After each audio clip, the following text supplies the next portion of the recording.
ఒక పార్టీకి సంబంధించిన సభ పెట్టుకున్నప్పుడు అపోజిషన్ పార్టీలకు సంబంధించిన బొమ్మలు పెట్టి కొట్టించిన దాఖలాలు ఎక్కడైనా ఉన్నాయా? That entire credit goes to Jaganmohan Reddy గారు.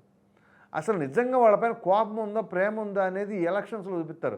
బొమ్మలు పెట్టేట గుద్దిస్తేనో లేకపోతే ముందు ఎక్కువైన వాళ్ళు అక్కడ కొడితేనో అవన్నీ రాజకీయంగా పనికిరావు. మరి అటువంటి పవన్ కళ్యాణ్ గారి పైన ఉన్నట్టుండి హఠాత్తుగా ఇంత ప్రేమ ఎందుకు పొంగింది? ఇంతగా ఆయన ట్వీట్ ఏం చేశారు ఇప్పుడు మీకు చదివి వినిపిస్తా. National popularity and age on his side, I truly believe that deputy CM Pawan Kalyan గారు is the most ideal person amongst the leaders of the NDA ruling parties in Andhra Pradesh to lead and represent AP.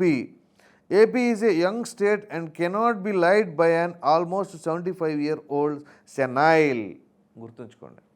ఏంటంటే national popularity అంటే India వైడ్గా పవన్ కళ్యాణ్ గారి image charisma ఉంది. అట్లాగే ఆయన age కూడా young age. అట్లాగే I truly believe that Deputy CM Pawan Kalyan Garu is the most ideal person amongst the leaders of the NDA ruling party. NDA ruling parties-లో పవన్ కళ్యాణ్ గారే ఒక మంచి చరిష్మా ఉన్న నాయకుడు, ఐడియల్ పర్సన్, ఒక ఐడియాలజీ ఉన్న వ్యక్తి, ముందు చూపు ఉన్న వ్యక్తి అన్నట్లుగా. So in Andhra Pradesh to lead a represent of AP, Andhra Pradesh lead చేయడానికి ఆయనే సరైన నాయకుడు. AP is young state and cannot be led by an almost 75-year-old senile. AP is young state అంటే ఆంధ్రప్రదేశ్ రాష్ట్రం ఇటీవలే కదా ఏర్పడింది, పట్టుమని 10 సంవత్సరాలు. సో అందు గురించి and cannot be led by an almost 75-year-old.